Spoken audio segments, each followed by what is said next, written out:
Hi, this is Alessandra Abballe. And I'm Erica Giancola, and today we're joined by Rob Stewart, award-winning filmmaker and activist. Thank you for joining us, Rob. Thanks for having me. No problem. So Rob, for the people who haven't seen Revolution yet, can you just tell everybody about what it's about? Yeah, Revolution is a film about the evolution of life on Earth, following life as a character on a 3.5 billion year journey through 5 mass extinctions, where life was almost wiped out, culminating in humans in the midst of a revolution to save ourselves. So it's a film about how we're going to survive the next 100 years, told through the evolution of life. What would you recommend to high school students who are interested in literally trying to save the world? Where would they start and what would they do? I would say get educated is the most important thing. The change we need to usher in this world is bigger than what kind of car you drive or recycling or riding a bicycle. We got to change our system of growth. We got to change our system of economy. We've got to change a lot about what it is to be a civilized human. And to do that, everybody needs to know what's going on. So first and foremost, get educated and educate your friends and family and your community about the issue, and then pick your battle. What are you best at? What do you love the most? Slam that together into, a life of passion and meaning where you're working to save the ecosystems we depend on for survival. Okay. And in Revolution, you mentioned that time is not in our favor. How much time do you think realistically do we have until things become utterly unbearable? How much time?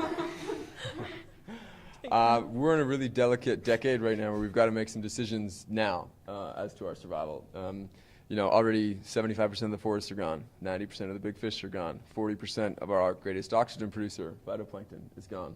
So we've got to act now. And some of the numbers that are positioned in Revolution is the middle of the century. By the middle of the century, we face a world with no fish, no reefs, no rainforests, and 9 billion people on a planet that already can't sustain the 7 that live here. So I expect to see something in the next few decades unless we act now.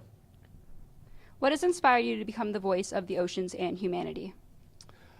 Just trying to do something inspired me. So, when I was 22 and I set out to make a shark film, having no idea what I was doing, I took one giant step to achieve something, to achieve my dreams of taking a jump up in career, but also to try to save the ecosystem or the species that I love the most. And by taking that giant step, I became so indebted to the process of trying to make a movie and trying to make a difference that I had to, achieve something. I had to make a cool movie to almost get myself out of that debt. And so Sharkwater taught me I could change the world.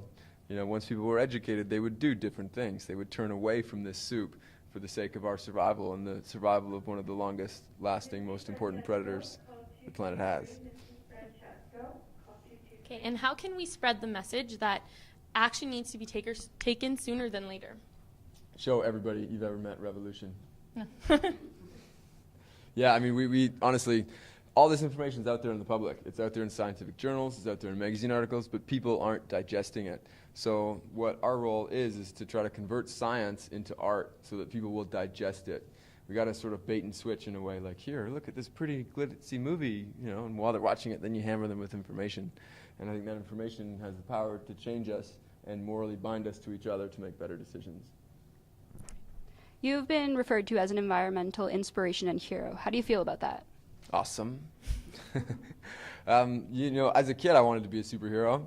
I imagined, parachuting onto the boats and machine gunning everybody down that was killing tuna and stuff. And now I sort of get to do the same thing, but, I get to do it through art. I get to make art that inspires people and tells them about a different way of living in a different world. And through that, they gain meaning in their lives. And it's sort of like the creation of a hero army. So I feel pretty awesome about it. Awesome. And how have your films Revolution and Sharkwater changed the course of your life? Revolution and Sharkwater have changed my life dramatically and profoundly. Sharkwater was 4 years in the making and years promoting it. So that's a massive amount of time. Most of my adult life until I started Revolution was making Sharkwater. So, I'd never done anything for 7 years. I haven't dated someone for 7 years, lived somewhere for 7 years, but I did Sharkwater for 7 years. So it taught me about art. It taught me about, the potential of a best case scenario where I could design this life that was fun and beautiful and involved with amazing people and change the world in the process. And if we can orchestrate a best case scenario, if I could do that, then maybe everybody could orchestrate a best case scenario where their lives are a force for good instead of a force of destruction. And it gets to be fun and counter to the system that sucks and be beautiful in the process. With the movement that both Sharkwater and Revolution have now created, what will be next for you? Good question. I'm not sure. I sort of got to see what happens in our getting 1 billion people to see Revolution mission, and then see how the world responds and make a decision from there.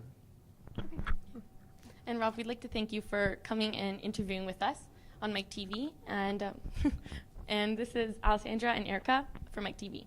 Signing off.